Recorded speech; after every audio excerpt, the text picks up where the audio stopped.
Hey, what's up? It's your girl Tati and I'm back with another review, this time AEW Dynamite. Let's go straight into this, you guys. If I had recorded this right after watching, this would have been a full-on rant. I had to take a breather after watching this because I'm like, I just don't understand how this is your go-home show for your pay-per-view, and it just felt like there was a lot of I don't know, just felt like a lot of things just did not feel right with this show, especially some of the outcomes from tonight's matches. It just did not feel like a go-home show, and to be honest, I did not really enjoy this all throughout, you know. I just felt like, damn, man, Tony, I don't know if it's you that's coming up with these decisions or you got somebody in your ear that's telling you to do these things, but a lot of stuff just did not make sense coming into this pay-per-view. It just kind of felt more like a, you know, a regular Wednesday night, not a Dynamite before pay-per-view. So I was pretty disappointed with this episode. Let's go into the review. So the first match of the night was Orange Cassidy versus Big Bill, and this was for the All Atlantic Championship. And this match wasn't bad.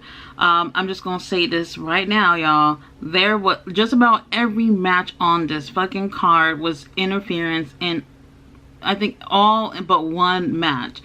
And to me, I felt like it just got so repetitive by the second time they did this. But anyway, you know, Big Bill's obviously out there with the firm, and we already knew that, you know, Stokely Hathaway was probably going to get involved or whatnot. And this would have been a really good match had that not happened. But I do like the fact that we got to see Big Bill in a better light since he's been here in AEW. I do think, like, out of all the matches that he's had, I think he looked pretty good here in this match. Long story short, Orange Cassidy ends up winning this, but he had to give Big Bill like 3, maybe 4 orange punches before he can finally knock him out. And I have to say, man, Big Bill, he looks like a snack. Like, his body, everything is just absolutely on point. I really would like to see AEW use him much better than that. Not just Big Bill, but almost everybody in the firm. I feel like they are great individually, but probably not so strong as a faction. Everybody doesn't even need to be part of a faction, and it seemed like that's what we saw all tonight, especially with these interferences. Now, right after that match, we do have a promo from Jon Moxley. This was a promo that was filmed right after the main event of last week. So Moxley is walking into like a staircase, and this dude is leaking, like blood is pouring everywhere.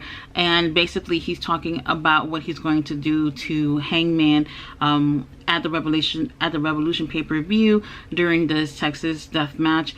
And I'm excited to see this. At first I really wasn't, because I'm like, damn, we've already seen them, you know, have several matches already. But with them having, you know, a death match, this does put this match aside from the other matches that they had. So I'm interested in seeing this. I do like the promos that both these guys did tonight. Hangman does a promo later on in the show. I feel like everything he said, I like everything he said, but for whatever reason, the way he delivers it just don't convince me still. And I still think they're going to tear the house down with this match, but for whatever reason, the promos, it just don't get me. And I think maybe a lot of other people feel this too. So after that promo with Jon Moxley, we do have the Elite coming out. Their theme song hits, and all 3 of them is posing before they walk down the ramp. Then the lights turn off, and it's House of Black. They attack them, and now all 3 members of the House of Black are holding the trio's gold. I absolutely love this. I wish there was so much more of a build-up coming into that pay-per-view, but I love the way that they were just standing there with the gold. Everything just looked right. It feels right. I don't know if they're going to end up winning this at the pay-per-view, but I love that imagery of them holding the gold. I've been wanting them to have this since before they even announced trios titles. So I'm excited to see where this goes. To be honest, I don't even know what the Elite was going to come out and do, but but I like the fact that the House of Black shut it down. And yeah, letting them know that, hey, coming on Sunday, we coming after y'all and we taking the gold. So I don't know if I really want them to win, but I'm excited to see this match. Up next, we had the Face of the Revolution ladder match. And where do I start? So let's just say at times things felt messy, but overall this was not a bad match. We haven't seen a ladder match for quite some time, so it was fun that they, you know, added this onto the show. So right off the bat, we had all the guys out, and Eddie Kingston and Ortiz, they decided that fuck this match, it's gonna be me and you right now because it's on site. And you know what, that was a little bit distracting from what was going on in the ring, because then we had the camera focusing on them, and then at some point we just didn't see them anymore. Like, they went out to the back or whatnot, and they were out of it. And to be honest, I didn't even know Eddie Kingston was going to be on this match, because last week he said something like he didn't want to be in it or whatever. He said something to that effect, where it seemed like he was not interested in being there at all. So I thought he wasn't going to be here. But anyway, aside from that, we had Daniel Garcia, who's not involved in this match, come out, and he's helping Sammy, and that was a big distraction as well. I tried ignoring that, but you know, he's just there helping, and obviously there's no disqualification. All the referees that were out there couldn't just say, Sammy, not Sammy, what's his name, Daniel, get your ass to the back. Like, it was a little bit distracting, but I was like, you know what, I'm just gonna let this go. Now, we did have some chaotic moments where it just seemed like maybe everybody's not in sync. We had issues where the ladders were not folding up when they were doing spots on them, and it's like, damn, these ladders are not breaking when you really need them to. So I have to say, like, the MVP of this match right here was Commander. He is an absolute beast. This guy, if you've never seen Commander before, you could probably check out some highlights on YouTube. This guy, he really did an amazing job, and the audience, they were behind him. You know, he was really impressive, walking on the ropes and doing all these stunts that I think that will really appeal to people. I don't know what's going on as far as you know, having a contract with AEW or whatnot, but he really did impress tonight. Not just me, but you can really tell that the audience were really behind him. Now, I already felt like going into this match that Hobbs was going to win. Why? He was involved in Full Gear with both Samoa Joe and Wardlow, and to be honest, him coming into that match, he didn't really get enough, you know, shine coming into that match. Him during that match, it's like nobody was really paying attention to him. And then after that match, he got lost in the shuffle, and then he started doing this Book of Hobbs promo thing almost every week. And then coming into this, them being in his hometown tonight, I was like, oh yeah, this is like the perfect story. Like, they're literally gonna take it all the way back to giving it to Hobbs. Like, we already kind of went through that with the three of them at Full Gear, but since I felt like he really didn't get much of you know, much of a good look within that storyline, they're playing into that again.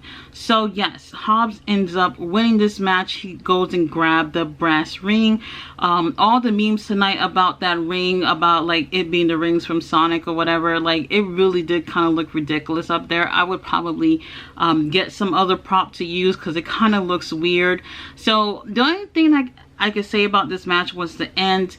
Takeshita was going up the ladder to, you know, get the brass ring. Powerhouse Hobbs come in, and I don't remember what he did, but he ends up getting him off the ladder, and Takeshita rolls out the ring. He's hurt. So now we have Hobbs getting on a basically broken ladder, and there's a ladder that's already hanging off the ring. He could have stopped what he was doing once he realized that he broke the ladder, and go get that ladder that's hanging out, take that, bring it in and climb up. But he didn't. Instead, he climbs up a broken ladder. His big ass climbs it, okay? So now all the referees that were outside the ring, they had no choice but to come in and hold it while he climbs up. And to be honest, I think that like, they're doing their job and making sure he's okay, but we never really see things like this, you know. And it's like that kind of ruined the imagery. If anything, I would have thought, hold on, this is broken, let me grab another ladder. There was already a ladder hanging off on the ring. He should have grabbed that, climbed up the ladder and grabbed it, and it would have looked better for him to win. That was the only thing I did not like. Now, after that match, he ends up winning, and now he's going towards Samoa Joe. Samoa Joe, he gets up and he's like, all right, bro, I'm gonna meet you halfway. But now he got his headset and all that tangled up and everything, so he's trying to get out of that.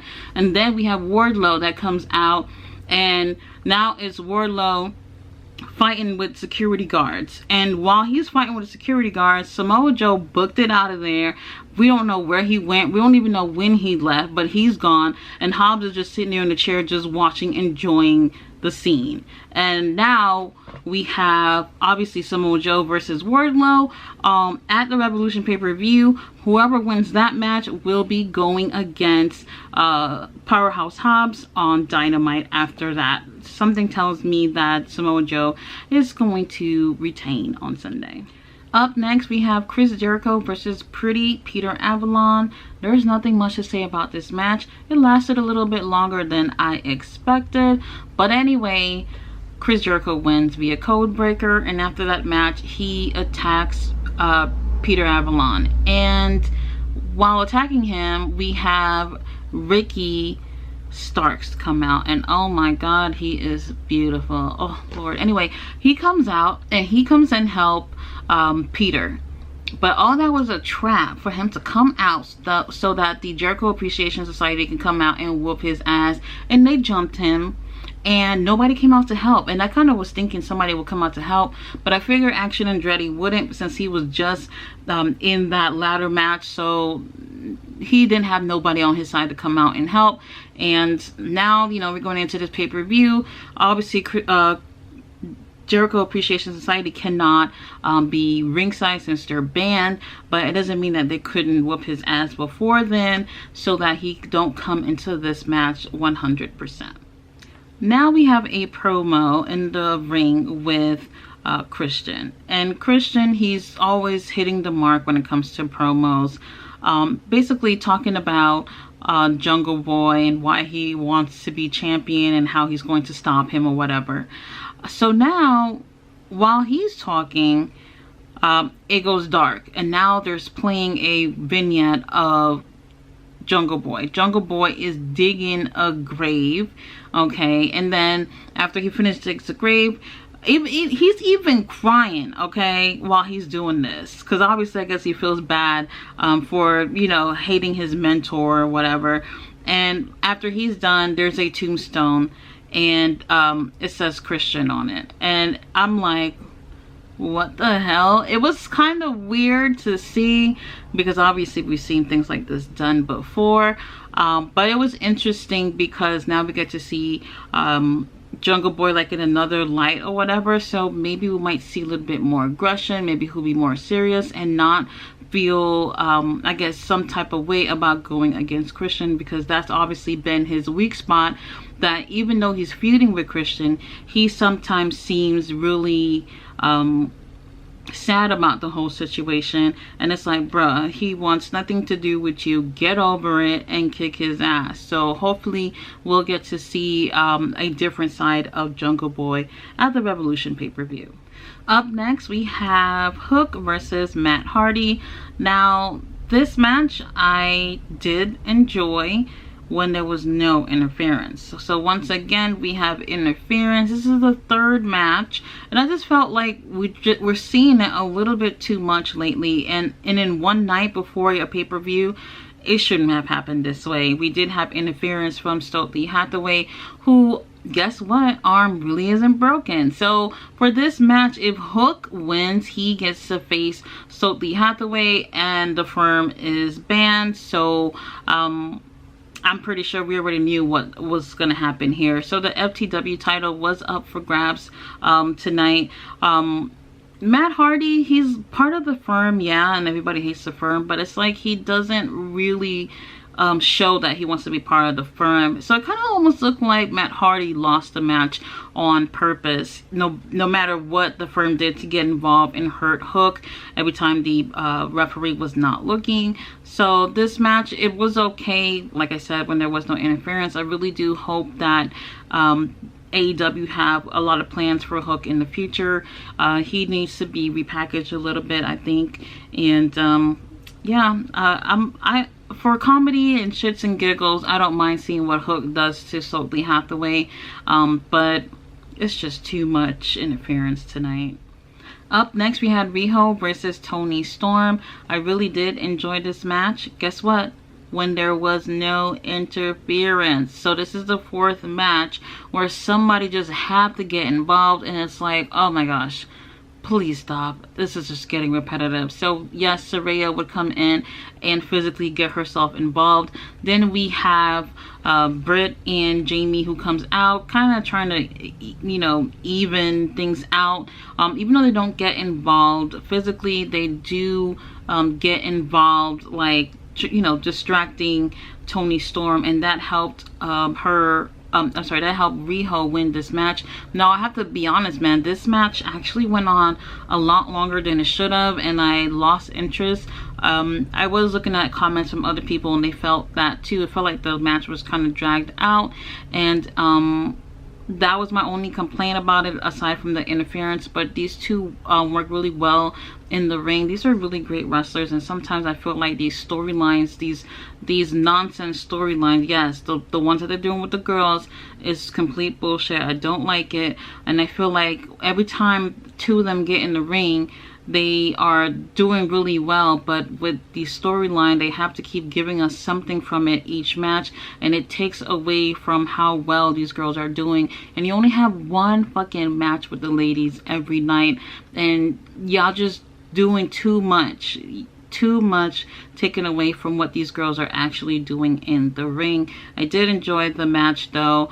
Yeah, I'm over for this storyline. We did have all the girls fighting except for Riho after the match, and then Ruby Soho comes out, and we have Jamie, Saraya, and Ruby in the ring in the end, and you know, it's them three for the pay-per-view for the women's title match. So I am interested in seeing that match. I just don't care for the storyline. So now the last match of the night is the Casino Tag Team Battle Royale, and we start off with Dark Order. They're coming down to the ring, and then we have Wheeler Yuta and Claudio was like, we ain't waiting for our music to hit, we gonna kick your ass right now. So they start the match off, and then we have all the other teams start coming out every few minutes. Honestly, my pick for winning this was for either Aussie Open or for Top Flight. Now, I know they're not involved in the storyline in any type of way, but I still feel like either one of those two would have really given something special with the match at Revolution. So this match right here was a little bit chaotic as well.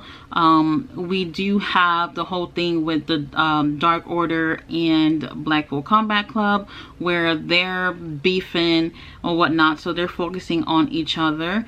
And then I forgot to mention this, but in the beginning of the show, they had announced that the Best Friends could not participate in this match. They were not medically cleared.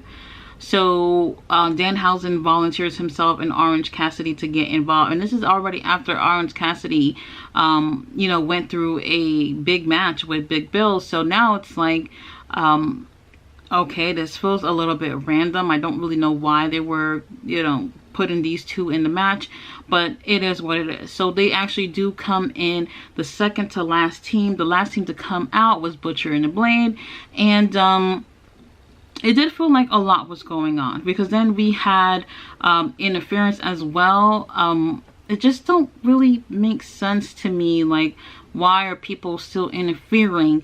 This is the 5th match of the night, where it's like, damn, so this is they already have a lot of teams going on, and then still more people are coming out and trying to get involved. And I just felt like it was weird to see Tony Nese, Josh Woods, and Mark Sterling coming out, and all this stuff. Like, I get it, there's different storylines going on, but y'all just trying to have everything play out all at once in the last second. Like, Tony Khan, you had weeks, months before this actual pay-per-view, so now the last second you want to just jumble all these people together, all these storylines together, to make things make sense at the last second.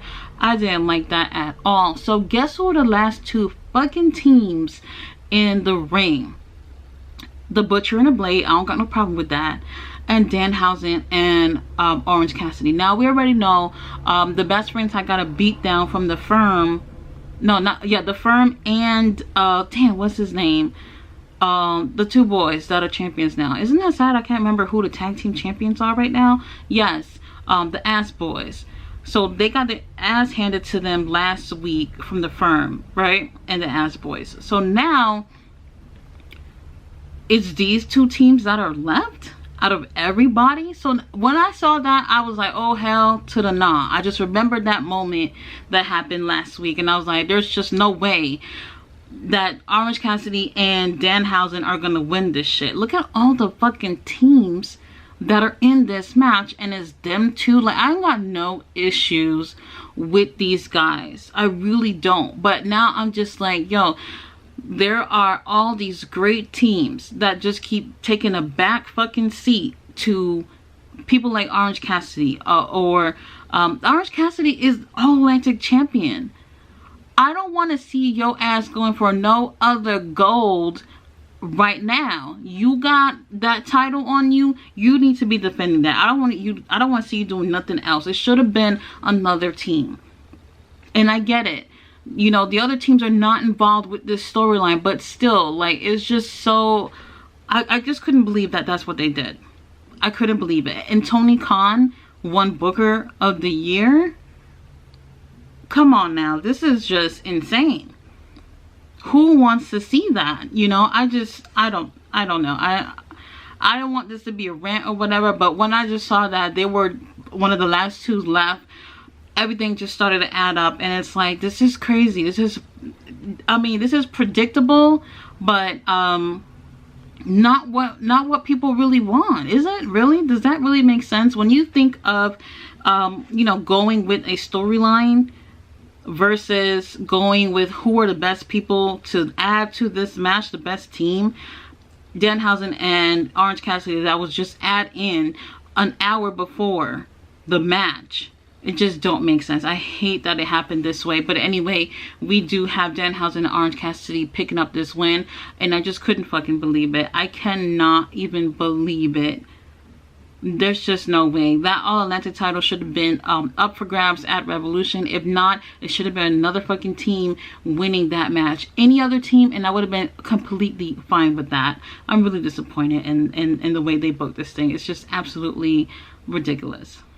So after that shit show, we do have Bryan Danielson out in the ring, and it's just a few minutes before 10 o'clock, and I'm just like, well, what the hell they're gonna pull out now a few minutes to 10 o'clock? So Bryan Danielson is talking in the ring, and I'm kind of feeling a little bit nervous because I'm like, I don't know if they're really gonna pull something off. This is gonna be your main event at the pay-per-view. They've been really strong with this storyline coming into Revolution.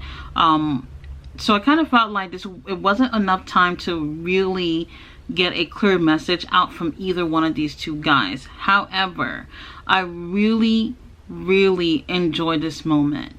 We have Bryan Danielson talking in the ring, and he's really good. Like, if you give him an opportunity, I know a lot of people are like, you know, Bryan Danielson is boring in the ring, blah blah blah. He really did deliver a great promo. And you want to know what the best thing was about this promo? You're probably not going to believe this, but I think the best thing was that when MJF came out, everybody's obviously expecting for him and Bryan Danielson to have an exchange of words or whatnot, and he doesn't say a word. This was done really nicely, because I know people was expecting to hear MJF having something to say, or when hearing some real cool shit from him, but the fact that he says nothing, this helps Bryan Danielson come in even stronger into this match. And hearing everything that he had to say about how basically MJF is nothing like him. Everything that Bryan Danielson has, he would like to have.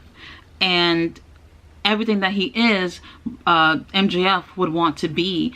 And the way he said all that, I was just like, holy shit, yeah. I totally get where they were going with this. And I just love the fact that we didn't have to hear a word from MJF for this to sound really good for Bryan Danielson going into this pay-per-view. No physical exchange between these two, and even MJF seemed to be affected by what Bryan Danielson is saying about him, and I like that because for the most part, both these guys have been going in strong in this whole thing. Like, yeah, we have MJF, he's amazing on the mic, he's had some wins throughout this storyline, and obviously Bryan Danielson too. Everyone that he has faced that MJF put in front of him, he's won those matches, and everything I think feels really right with this storyline coming in.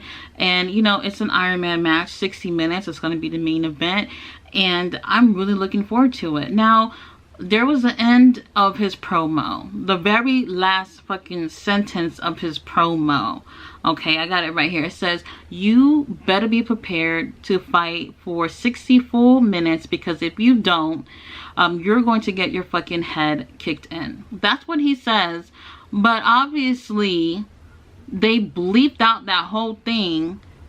And this is the last words that he's saying, okay? I don't got a problem with what he's saying.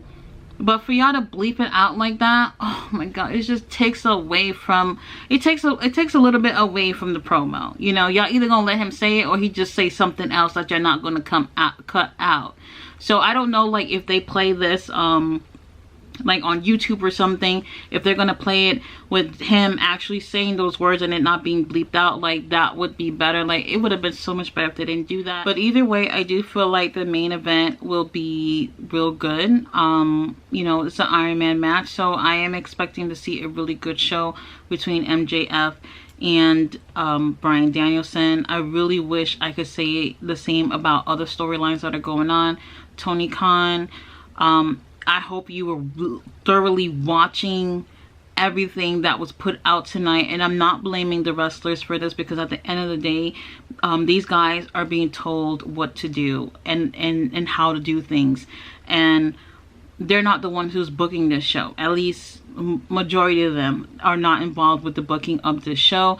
Everything has to be run through Tony Khan, and I just feel like tonight there were a lot of mistakes that were made going into this pay-per-view. Guys, thank you for watching my review. I will be back after Rampage with the review, and then I will do a prediction video for the Revolution pay-per-view. Bye.